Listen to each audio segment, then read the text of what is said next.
Welcome to Projects for All. My name is Mike, and today we got a track to check out for this Skil circular saw. Now we already have a video on this. You can go at the end of this video and see the link for that, because this will be a short one.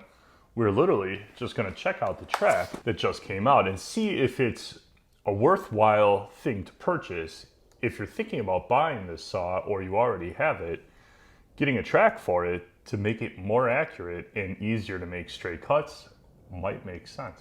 So we got two pieces by 27.5, two angles, 90 and 45, compatible with CR0702, which is this guy right here. This is CRT0702, and I haven't seen this yet, so let's get it out of the box here. This is pretty small. Looks nice. Comes with a little instruction manual pamphlet, two little clamps, extra screws, and an Allen key in the bag. I thought for a second there I was missing the bar to attach it, but it's already installed on one of the tracks. So there's your two little compact clamps, real basic. Extra set screws and an Allen key. There's your connector, 4 set screws, basically just a piece of aluminum stock. Lightweight. It took about 45 seconds to line this up and tighten that down. There we are. So there's two knobs for adjusting the saw to the track itself. One is here, the other one is here. I took that apart so you can see how it works. There's this little plastic piece here with its bevel, and it just fits with the slotted part on there. And the knob screws down and it'll expand. When you tighten this down, it'll expand that piece of plastic into this rail here, into that slot. So it'll tighten the saw up on the track. The front knob I adjusted properly already, but you can see with this knob totally loose, you get some lateral movement. The knob actually gets pretty hard to turn. There you go. And then you just got to check to make sure it still slides. It slides nice, and I feel like it's starting to slide a little smoother, but there is no plastic strip on the top of this track to allow it to glide smoothly like a normal track saw track would have. But it works. So we got a workpiece clamped down, and we're going to put our clamps on. These look really annoying to adjust, but they're actually not that bad. They spin pretty fast. You can change them real quick.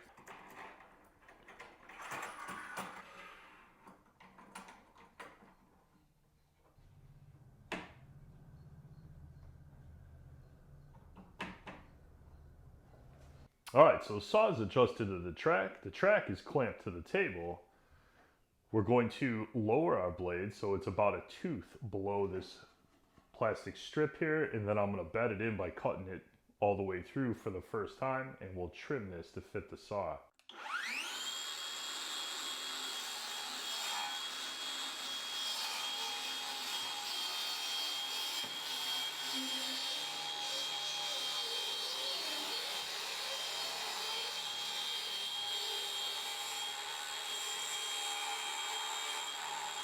As always, quite the mess.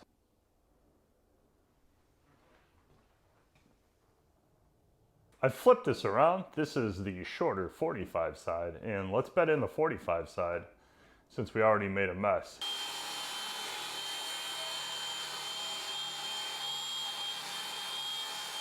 Oh yeah, this is trashed.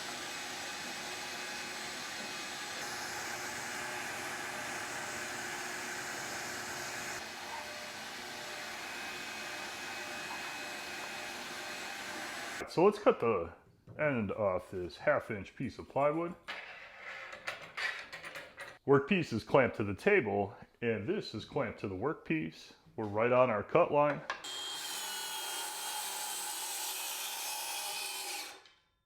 All right, let's see how we did.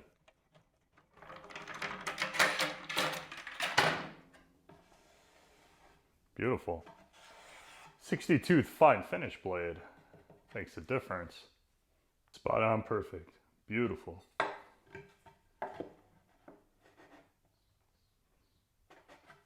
So because this isn't a plunge saw, starting off the edge does not give you the advantage of these cams that tighten this. So you're a little wiggly coming off the edge. By the time we get to our 4-foot piece here, we're still kind of wiggly because these two cams, the back one is off the material or off the track. Let's rip it and see how it does.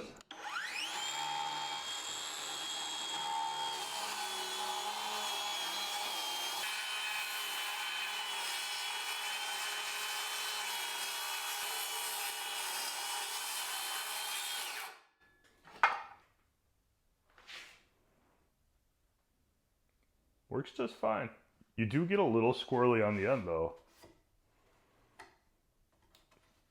but I don't think it affected our cut.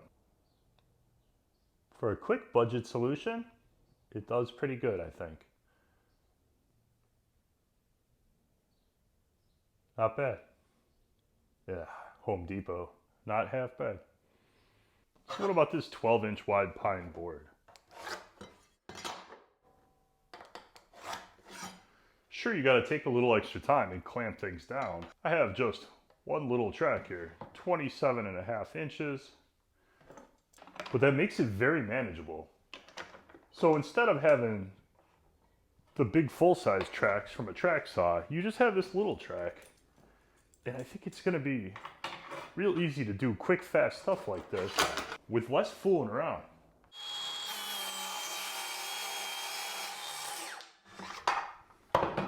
There's like no screwing around here. You just clamp it on, cut it real fast, and straight as an arrow.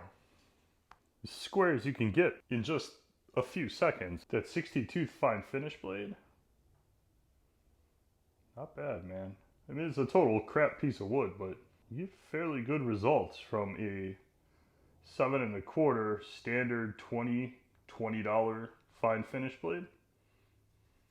Not bad. So going into this, what I thought was going to be my dislike for this video turned out to be my like, and it's the small size. This is a very small track, and it's thin and narrow, and it's easy to maneuver around, and it's not in your way. There's a standard track. Well, almost standard. The Wen is a little bit shorter than your average track. So you can certainly attach these together and rip plywood. You could get 2 sets of these, get 4 of them together, and rip a full sheet, no problem. But I think where this really has an advantage is cross-cutting boards. My biggest complaint with these is no anti-stick, and you're forced to use the clamps. The clamps aren't bad. I mean, they're very simple, obviously, but they're not bad to use. I use clamps with this one track too. It has the foam on the back, but it does absolutely nothing. Could you add foam to this? You might be able to. It has channels, and you might be able to get foam on both sides here and get this thing to stick. Good quality foam, like Festool or maybe Milwaukee's. Both of those work fine for me. Don't buy the Wen. All in all, a cheap, simple solution to getting a straight cut with an average circular saw with a cheap 7 1/4 inch blade. Not bad. I like it. Thank you so much for watching my video. If you liked it, hit subscribe, hit like on this one. It very much helps out the channel. If you want to see the video about the circular saw, you can link that right about now.